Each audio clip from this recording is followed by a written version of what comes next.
Good morning, everyone. Welcome back to another episode of Lessons Learned, the dumbest thing I've ever done with money. My name is Suzanne, and I'm the head coach at Grace Financial Coaching. And it is my honor to finally welcome my friend, Mitch Ekstrom. It's been a while. We've been trying to get him on here. And Mitch is a Chicago native, served in active duty Coast Guard for over 30 years, where he was a chief petty officer, chief warrant officer, and finally a lieutenant commander. For Mitch's second act, he became a supervisory logistics management specialist with the Coast Guard, and then headed over to the Navy as a product support manager. I am happy to report that as of December of 24, Mitch is now fully retired. But even throughout all of that time, Mitch has been very active in his church community, as well as local international prayer ministries. Mitch has taught and coached over 3,300 households. Now you guys know why I've wanted him on here for so long. And he actively helps other coaches develop their own skills in their business. Mitch also mentors adults and youth in the study of reasoned faith and ministers to the residents of 2 local nursing homes. Mitch married his beautiful high school sweetheart, Miss Cheryl, in 1977, and they have 3 children, 4 grandchildren, and 1 great-grandchild. Well, Mitch, happy retirement. Thank you. Well, scripturally, there's no such thing as retirement. Right. No one in the Bible ever retired, right? So, and think about it, work is pre-fall. If you have a Christian worldview, right? Adam and Eve were tending the garden before sin ever entered the picture. Yeah. And Christ said, my Father has worked and works up until now, and I have joined his work. So it's like, we don't retire from something or retire to something. We are made to produce and contribute. And when we're not doing that, all kinds of bad things start to happen. Yeah. And I even with the clients that I've had who I've worked with them through their retirement or their, started working with them post-retirement, they're doing something, right? Yes. It could be as, cliche as I have a lovely older client who takes care of her grandkids. And that's great. But that is literally a 3/4 time job. Yeah. It's taken up 3/4 of a week. So that's she's almost just as busy as she was at her quote unquote job. So yeah, we don't really stop. And you'll hear these stories of people who stop doing things and that's it, they shrivel and die, right? Or they become very self-centered and their universe shrinks so rapidly to them and just a couple of people. Yeah. Right? We have to have a purpose. Yeah. Absolutely. So when I coach on retirement, which I find myself doing more of as I'm in it now, and have some clientele I've had for a while. There's a great TED talk by a guy named Dr. Riley, R-I-L-E-Y, Moynes, M-O-Y-N-E-S, Dr. Riley Moynes, The 4 Phases of Retirement. It's only like 13 and a half minutes long. It's sterling gold. Sterling gold. That's a great analogy. But it's really great wisdom on because he retired himself and is in a retirement community and watching some thrive and some not so much, and then going through a cycle himself. So they were he was a part of a walking group, and each day someone had to have a topic. We're going to talk about while we're getting our 10,000 steps in. And somebody said, well, let's talk about how you squeeze all the juice out of retirement. So that kind of planted the seed, and he started interviewed a bunch of people. He came up with these 4 phases, and he talks about if you don't solve for the disillusionment, which happens at the end of phase 1, that is this all there is? If you don't solve for that, you're pretty much going to die sooner. It says, my goodness! And you'll have 5 losses you didn't see coming, and he articulates those.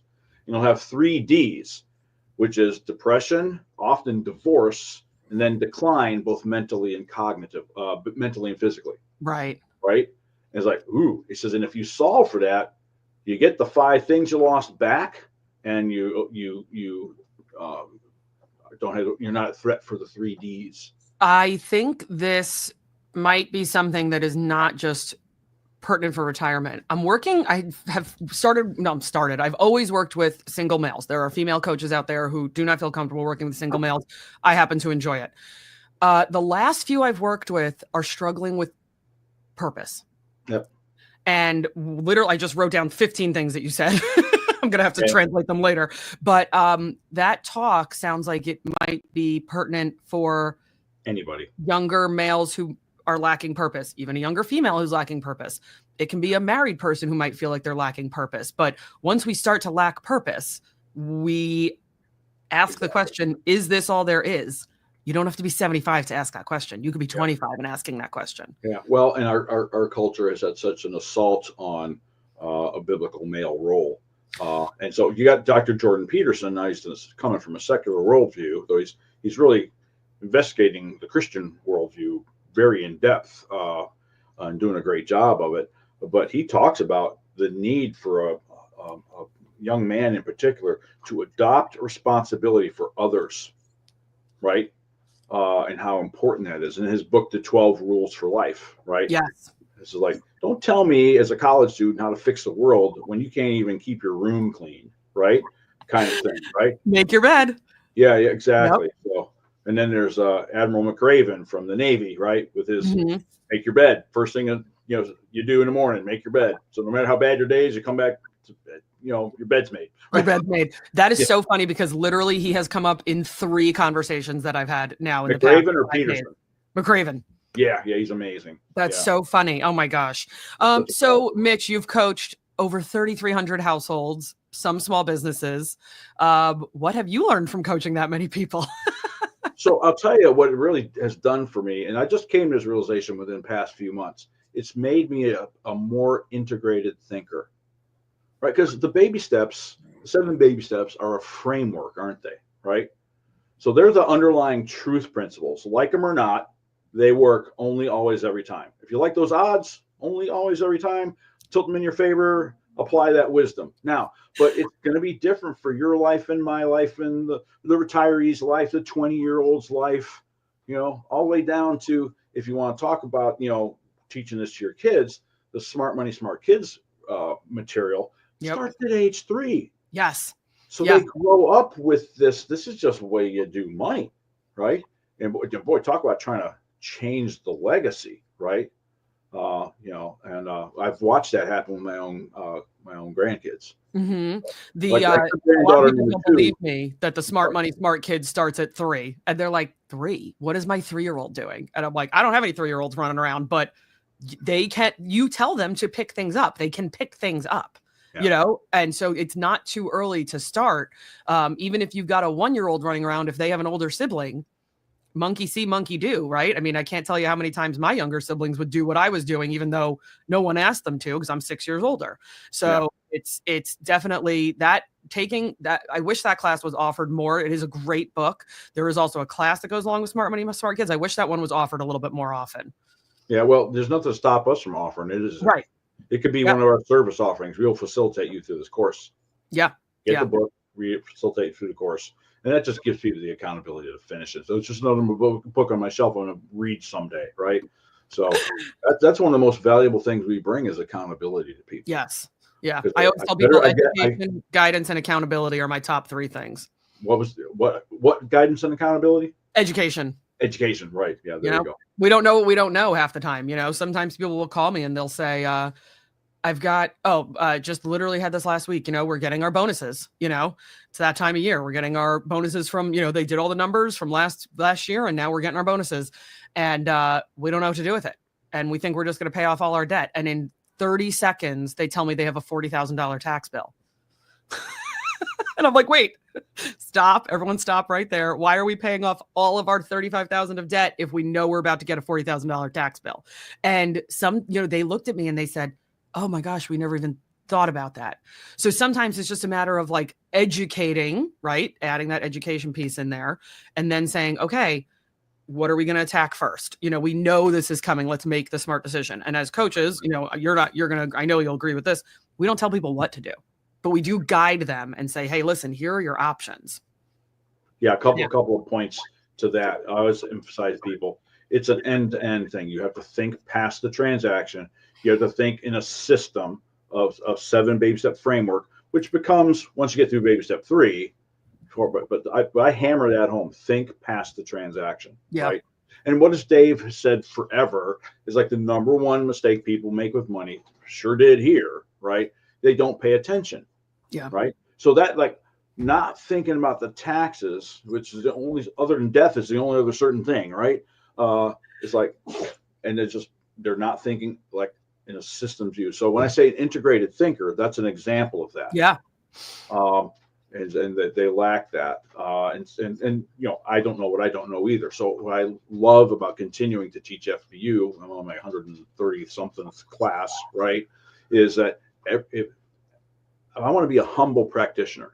When in 2019, there's my enrichment coffee bling mug, Grand Preferred Coach enrichment 2019. When Dave got up in front of all of us and said, "I'm just getting started," I thought, man, I haven't scratched the surface of the surface yet, right? And so I want to be a practitioner of this because finances are dynamic over the course of your life and over the course of the world. They're always coming up with new ways to separate you from your money, right? And there's plenty of great investment products and there's some not so great investment products. So there's always opportunity and risk, right? And that's also dynamic. If I got kids, I have a different risk profile than when I don't have kids. So that's dynamic as well. And then age with all the complications of that, because life gets more complicated, not less so when you get older, right? So it's like, all right, I've got to be paying attention and I better be a humble practitioner. When Dave Ramsey says, I'm just getting started, I'm like, oh, back up, Jack. You don't know you don't know nothing compared to that guy, right? And so if I'm a humble practitioner, isn't that a great leveler? So I'm always, when I'm teaching a class, I have 4 questions I ask every week. And I tell them, be prepared to respond to these. You might not have an answer all 4 every week, but here's what they are. What'd you do with your membership this week? Because if you're not doing something, why are you here? Right? You put good money down. Number 2, okay, now what challenges have you encountered and what victories have you won? Because that's human life, right? Number 3 is what insights have you gained? And let me caveat that, or even if you just messed up, what insights have you gained? It's not a loss if you learn something, because number 4 question, this is the money question, is, okay, what adjustments are you willing to make? Willingness, right? I should do this, but it's really hard. And we know that separates, if you will, the men from the boys. Yeah. Right? The people who really, they're willing to do things other people aren't willing to do, or that they themselves didn't used to be willing to do, right? So what adjustments are you willing to make based on all that? What I'm doing, challenges and victories, insights gained, right? I'm a learning, evolving, thing. What a beautiful thing that is. Every area in our life. And I stole this from Dr. Les Parrott, the marriage counselor of note, right? Yes. And it was before they had Dr. Deloney on the team. They did a money and marriage. I think I went to one of those when Les was still on Les was doing that for them. Rachel, right? And in his talk, which I just took that apart frame by frame and built a coaching session out of it. He said in the counseling world, we say awareness is curative. Okay. Now, there's a big if you do something with it. Like when I was in the military, I wasn't rotund. I knew how to not be rotund. Now I am. I'm apparently doing less than I know. I have awareness that I'm not doing enough with, right? Now, the director of Homeland Tranquility has me up every morning, 5 days a week, and we're doing this little, exercise thing that's really terrific and really feeling it, and it's good. So, because you used to get up early to deliver newspapers for chump change. Why wouldn't I get up early and do some exercise for some health and longevity? For health and exactly. Exactly, right? So awareness is cure. So now think about that. We as financial coaches, it's financial awareness. But how about it's curative if you do a budget and track it? Because if you're not tracking, you're not budgeting. Because then I don't know what adjustments, right? That's just a document I wrote, but I'm not really going to live on it. It's just theory. Happens all the time. I feel like that's happening in more and more consultations. We did a budget, we did it for 2 months, and then just fell off the tracks. But it's there. So my mantra on that, my mantra is if you're not tracking, you're not budgeting. No, right. Absolutely. That's actually the number one way to make your budget better, to where it's working for you, you're not working for it. Yeah. If I planned this much, but I spent that much, now 2 operative questions, then why? Okay, and then based on the answer to why, it's the 2 follow-up questions are, do I want to adjust my behavior or my budget? Because to exaggerate to make the point, I've got 10 kids and I budgeted $100 for groceries. Right. Probably need to adjust my budget, right? But it's just me and my wife, and we budgeted $5,000 for groceries. Probably need to adjust my behavior. Again, I use the extreme to illustrate the principle, right? So hello. So, and then if I will actually live on it, why did I invest in that budget? Because I want to go somewhere. I'm thinking past the transaction. Mm-hmm. So there's a three-way alignment we're looking for. I love the way Deloney puts this, right? We've all heard, well, what's your vision for your life? It's very heady. Yeah. Deloney flips it and says, what do you want from your one precious life? Oh, that's got a lot more emotional wallop to it. That's Right. like, ooh, that hits you in the feels. Right. So there's this vision, but I'm not going to lay there on my deathbed and say, sure wish I spent more time on that PowerPoint presentation back in 25. Right. What's going to matter then? Who loves me? Who's going to miss me, and why? It's like that Native American Indian proverb, right? When you were born, you cried and the world rejoiced. Live in such a way that when you die, the world cries and you rejoice. Mm-hmm. Isn't that great? Yeah, that's beautiful. And, That's what asking people having them answer that question. I hate those heady questions. Yeah. I am a logistics execution. Here's what we're doing, action items type coach. And there are other coaches out there who are much better at the heady and the vision stuff than I am. And there have been times where I have referred people to different coaches because I said, this is not going to work. This is not going to be the right relationship. But taking that, a lot of people like to do that. A lot of people like to do the vision boards and stuff like that. Other people are like, hey, what am I doing next? What's my next step? The practical and the tactical to the strategic. Right? Yeah. So I talk a three-way alignment concept. I think that ties those together pretty well. Yeah. So what do I want from, let's start with it, right? Begin with the end in mind, right? So if I got this, I'll say beautiful vision, or that's the desired end state, right? I really want that. Well, then you're going to prove how bad you want it by doing two more things, a three-way alignment to that. It doesn't follow that they're enablers. One of them are financial enablers to help that happen. But I also got to be a decent person. I can't be Ebenezer Scrooge. I got all the money, but I love money and I use people. Right. So there's an alignment of education and profession and spirituality, every facet of our being, right? And so there's an enabler financially, the key to that. And then so day to day, a budget helps the daily decisions to support those goals, those financial goals, to support that end state. There's their three-way alignment. What am I doing on January 28th, 2025 that'll help that happen? In a financial way, in a spiritual way, in an emotional way, in a relational way, in a professional way, in how I exercise my citizenship, every way. So let's go back to awareness as curative. Financial awareness, if I do something about it, if I make a budget and live on it, right? With that three-way alignment in mind. But how about self-awareness, emotional awareness, physical awareness, social awareness, political awareness, community awareness, spousal awareness, parental awareness, situational awareness. Right. We are multifaceted beings made in the image of the divine. So every day is an opportunity to get better on multiple facets. And some days we're going to have a bad day. Welcome to the human condition. But I could tell people when they have a setback, oh my gosh, okay, you had a setback. Doesn't mean the baby steps are broken. Right. It means they were better prepared you for the inevitable setback. Right. So just work through it, stay with the framework, right? And then it'll be better next time. We had that happen ourselves. We had $9,600 in our first attempt, our first run at a fully funded emergency fund, right? And then we had a $15,000 month negative. Three things happened, right? In any 10-year period, there's an 80% chance of a setback. We had 3 in 1 month. So right back into baby step 2. I had to borrow money to close, but at least we had 96. Right. And because we had no other debt other than that, we very quickly paid that off and then ramped right into the full baby step 3. Back up to baby step 3 and all that stuff. Yeah. So that's good. So now dumb things I've done with money. This guy's got all figured out, right? The biggest thing I did was let me give you 3. We ished for 5 years. I'm teaching this class, right? I've taught for first 5 years, I probably taught it 30, 40 times. I don't even know, right? And we're ishing, right? But I'm in there rah-rahing people on every day and click on this day, whatever. But my own life, we didn't stop investing for retirement. We would go on vacation. We would do all these, and there's this 12-stepper say half measures avail us nothing, right? And then we just got like, this is just embarrassing.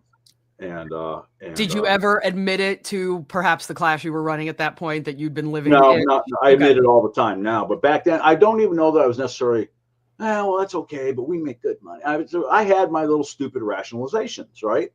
To not sacrifice to win the way I encourage people to now. And actually, once we got past that, we got more gazelle intense into baby step 7. Nice. Like literally every gift giving occasion came like that's money on the house. Our gift to each other is a house paid off sooner. And we did it in 7.5 years. Once we stopped ishing. 7.5? 7.5. Once we stopped ishing, right? So I've got the sticky note right here on 4/29/2022. We made our final house payment of $2202, which is kind of fun. It's reverse of 2022. We paid $2202, and that was the last house payment, right? And hit baby step 7. Nice. But that was 12 years, and we could have done it in 8. Right. We lost 5. We lost 4 years ishing. We could have been debt free in a year, right? We took 5 because we thought we were smarter than Dave Ramsey, right? Turns out, and I'm teaching the class. Right. Right. So, you're teaching his material. The big thing that changed it, I retired from active duty Coast Guard right about the time we started doing all this. And we had started tithing the year before. Okay. And all of a sudden I get this job at a higher paying rate for the Navy that, it's like 3 things broke free in our life that we can't attribute to anything other than we just got more faithful and started tithing. Right.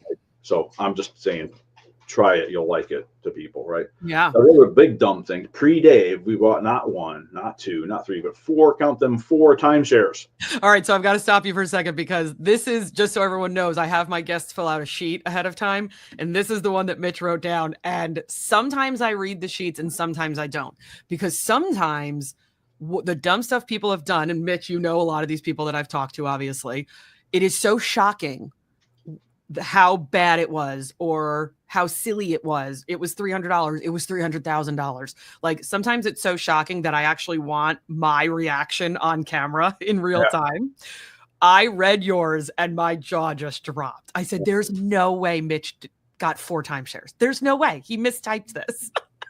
Pre-Dave, 4 of them, right? Now, we've gotten rid of 3 of them, each by 3 different methods. So one of the number one things I coach on is getting rid of timeshares, right? So, so we, by hook or by crook, we've become experts at that. Right. And I've coached numerous people on it. And I'll say that here's the key principle. And I learned this from students. Remember, students make me better. Every interaction, if you're a humble practitioner, every interaction can make you better. You just think about that. What do I got to learn here today as I'm going to teach a class for the 100 and whatever time, right? There's a whole different universe of people I'm teaching to. I've never taught this material to before. And so when I ask those and their answers and what insights have they gained? What adjustment? Oh, that's a good one. Write that down, Mitch. Yeah. That's a keeper, right? So here's one of the keepers. And also, it was the first time I had a throuple in my class, a wife and 2 husbands. Oh. And the wife and one of the husbands had been timeshare salespeople. And she says to me one day, oh, you just have to be as determined for them to take it back as they were to sell it to you. Wow. That's just, it's like, right? And realize who really has the leverage is you, not them. Yeah. Right? Especially when you're debt free. All right. But wait, you said you got rid of 3 of them. Yep. 3 of them. Where's the last one? Well, so we retain it because it's been long paid for. We use it. It's a 3-hour drive from here. We live just outside of DC on the Maryland side, going towards Annapolis, big Navy town, right? But it's in Massanutten, Virginia, in Blue Ridge Mountain. Yes, beautiful. Yeah. Yeah, it's a 3-hour drive. It's a world away from here. We love it. Now, here's what we do. If we don't use it each year, we give it away. Like our youth pastor just got married. Hey, for your first anniversary, we want to give you a week at this resort. Oh, that's so wonderful. Yeah, so we love doing it. We've done that for decades, even with the other ones when we owned them, right? Yeah. Just give it to friends and family. Anyway, but getting rid of them. So that's the one big thing. The other dumb thing was we're going to get a home equity loan. We're going to roll all this debt into our home, and now we're going to free up money, and we're going to finally get out of debt. But who didn't change? And so we said, wait a minute, look at all this money. We can get some more stuff now. So we build up more debt over here while we use our house like a stinking credit card. We took unsecured debt and made it secured with our home. Mhm. Yeah. That's just like, so talk about the risk profile that when is the self-inflicted wounds are the worst. And we Right. are just super blessed that something bad didn't happen, right? I didn't die prematurely or didn't leave Cheryl stuck, right? Right. One of the eye-opening moments that it's the mind of a man plans his way, the Lord directs his steps. If I had heard Dave Ramsey pitched even a few months to a year for sure before this happened in my life, I would say, well, that might be good for some people. We make good money. We're fine, right? But then one of my best shipmates in 30 years in the Coast Guard died young. Heart Oh. attack in his stateroom. It was in his cabin. He was the CEO of this Coast Guard cutter. Died over Valentine's weekend because they were getting ready to ship out on Monday.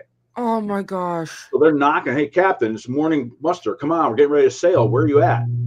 They had to get the master arms and lock the door. Found him. He died of a heart attack over the weekend. Left Oh a my wife, gosh. a 14-year-old daughter, and an 11-year-old son. When we saw the grieving widow and the Carolyn, are you guys okay? And are you okay financially? And she says, well, Keith and I took Financial Peace University through our church 4 years ago, and me and the kids are set financially. Mitch, the free spirit, was like, that's just another reason my buddy was so awesome. Cheryl, the nerd, is like, FP what? So noted. Really? Right? What were those 3 letters again? Say Yeah, it one more time. yeah. And we had, like I said, just started tithing. And then, so I'm like shocked to Mitch's free spirit system. Like, ooh, Right.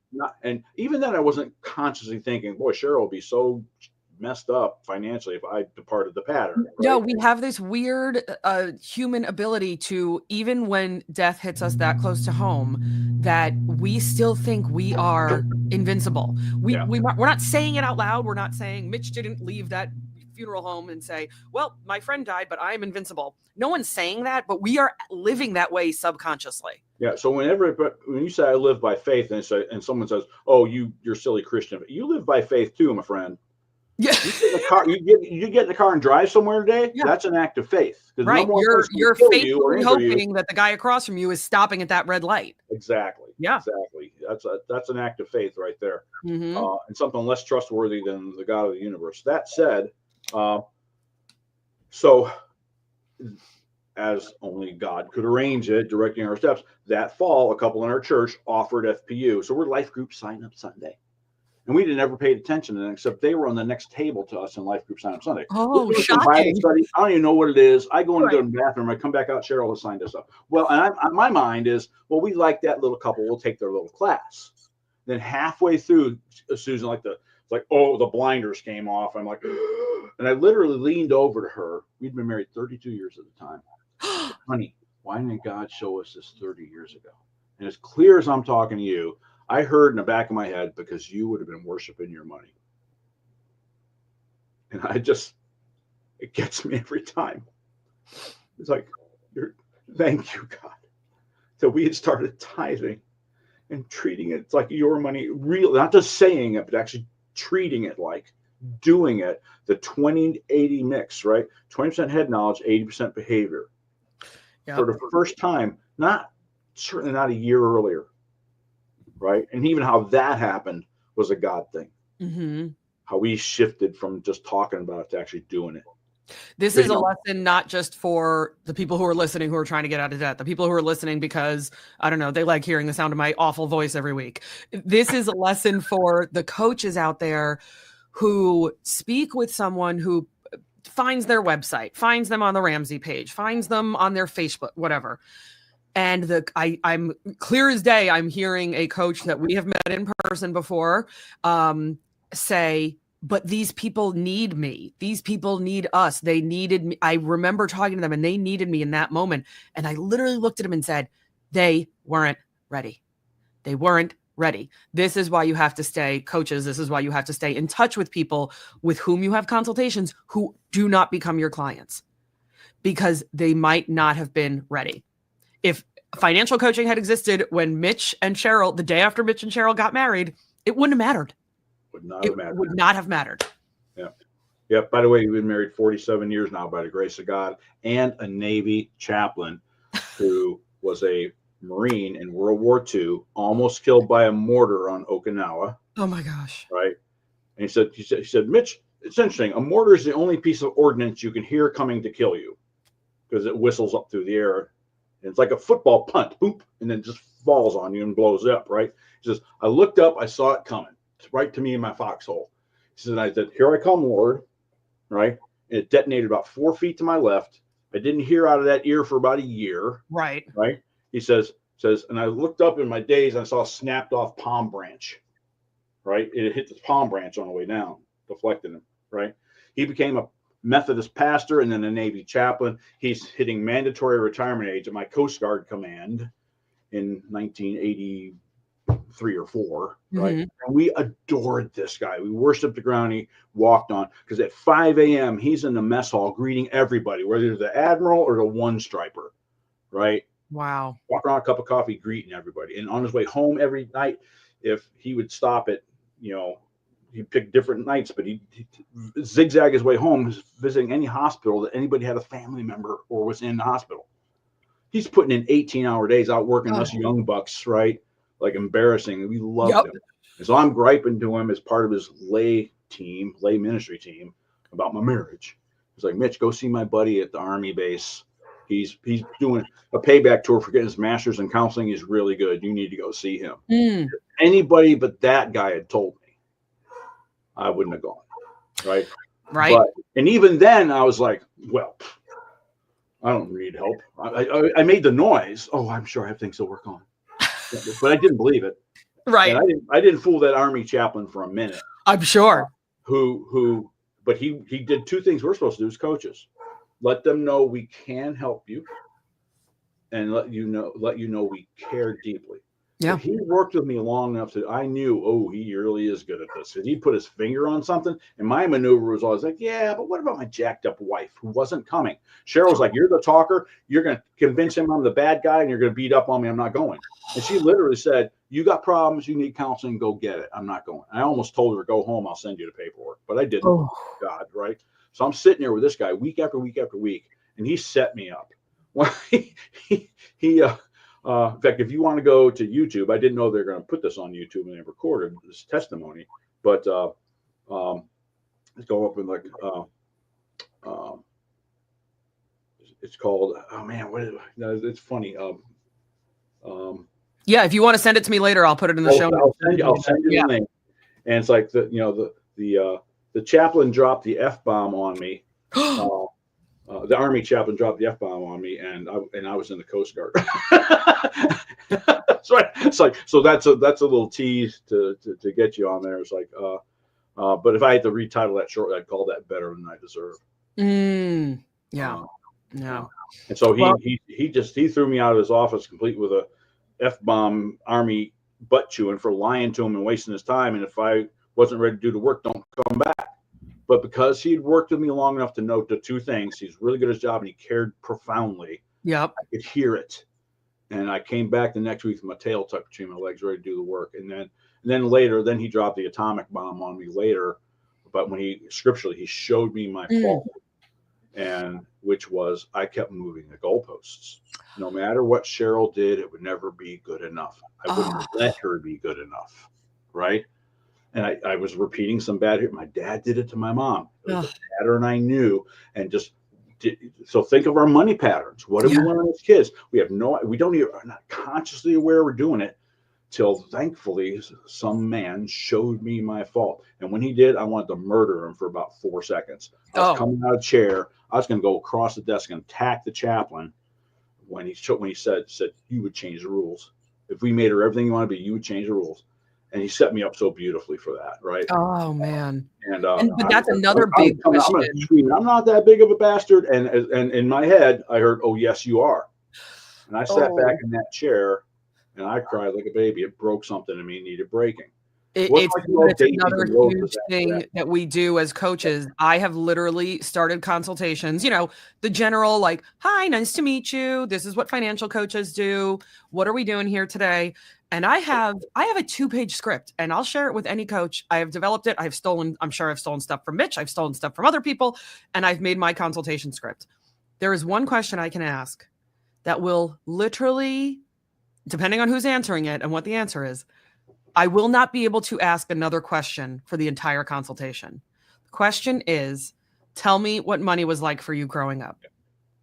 And that has literally not necessarily brought the consultation to a halt, but I could just close the script. I can just close my screen that has the script on it, because as soon as some people start talking, that's it. I'm not going to be able to ask any more questions. I'm also not going to need to ask any more questions, because how we grew up with what we saw is so important. You can get into the nature versus nurture argument, but with money, to me, it's almost 90% nurture. You're going to be maybe a natural, as Dave likes to call it, a natural saver or natural spender or natural, but what you see done with money, 90% of that is going to carry through to the rest of your life, good or bad, right? Like sometimes that 90% is good. Sometimes that 90% is bad. Yeah. Yeah. And it's like, so there's the money mindset piece, right? We want to be more than a budget coach. We want to be a mindset coach, because when you change, the money will change, right? It took me 5 years to finally when you start eating your own dog food, stop ishing, right? So every course, they'll hear me say probably half a dozen times over 9 weeks, don't be Mitch, don't do ish. Here's why. Let's get the investment interest calculator out, and show what happens if you lose 4 years like I did. The self-inflicted wounds are the worst. Yeah. Right? Yep. Oh, that compound interest calculator is a it is an awakening. But the ish plan was better than the plan I had before that. Right. And so, all right. So we're all right. And there hasn't ever been a baby step journey that hasn't had detours and off ramps. So we took care of failing parents for 7 years, other side of this wall. My mom for 3.5 years, my dad for 3.5 years. They had been divorced. They overlapped by a month. Right. My mom passed a month after my dad moved in. But we increased income. We had setbacks, HVAC breakdown, stuff of life, right? Yep. But the baby steps just got us there, and it's like, so that's our story. And we also want to encourage you, just do it faster than we did. Don't do it. Right? Don't do it. And you can have these mistakes, right? You can have 3 big mistakes, as Mitch pointed out, and you can still be at baby step 7. And the overall mistake is not paying attention. Yeah. Right? Just like not thinking past the transaction, just do what I want. What Dave said, children do what feels good. Adults devise a plan and stick with it. Mm-hmm. So what do you want to be today? What do you want to be in the future? What has to be true? If what I want from one precious life goes all the way back to January 2025, what has to be true today that moves me that way? Yeah. Instead of what's the alternative? Jordan Peterson talks about life scripting. If I do these things, where do I end up in 5 years? If I don't do them and keep doing what I'm doing, where do I end up? So sometimes you need that terrifying prospect to motivate you today to do the hard thing. I've got a note right here. Choose your hard. We've heard that a million times. Here's my add-on. Choose your hard until it isn't. Then choose your next hard. It reminds me of just a wheel, right? That's, to me, life shouldn't be it's a circle. It's not a line, and here's the start date of life. Here's the end date of life. All right, let's bring up the Disney song. But life is a circle in the sense of, I think I kind of developed that from one client who literally said, when does it end? And it doesn't. Never. Right. Because the HVAC is going to break when you and Cheryl are 20 years into your marriage. And then it's going to break when you're 20 years later into your marriage, because the HVAC doesn't last more than 20 years or whatever it is. Right. We're always going to have these adult. Here's the number. They're designed to last 12 to 14 years. Right. I was going to say 20 is what was in my parents' house back in the day. Now it's 10 years. Forget about water heaters. There's probably 15 people listening to this right now that need their water heater replaced and they don't know it. But it's circular in the sense that I think, unfortunately, people think like this one thing is going to happen and we have to adult our way past it. Nope, because that thing's going to happen again. And then something else hard is going to happen. And then something else hard is going to happen. And we're just going to keep going around and around. And the sooner we accept that, the more adult we can be, the less ish we will be. That's why the timeless truth principles only always work every time. Because it's coming back around. Yeah. Your life gets harder as you get older, more complicated, not less so. So Right. what muscles am I building today that I don't even know I'll need yet tomorrow? Yeah. Yeah. Well, I So don't think we're gonna end on a better note than that. So, Mitch, thank you so much for your honesty and for sharing your financial blunders with everybody today. I'll have that YouTube link added to Mitch's show notes. So when you guys see this, that'll be in there. And I hope you'll join me next week for another episode of Lessons Learned, the dumbest thing I've ever done with money. Thanks so much again, Mitch. bye-bye. It's been a pleasure.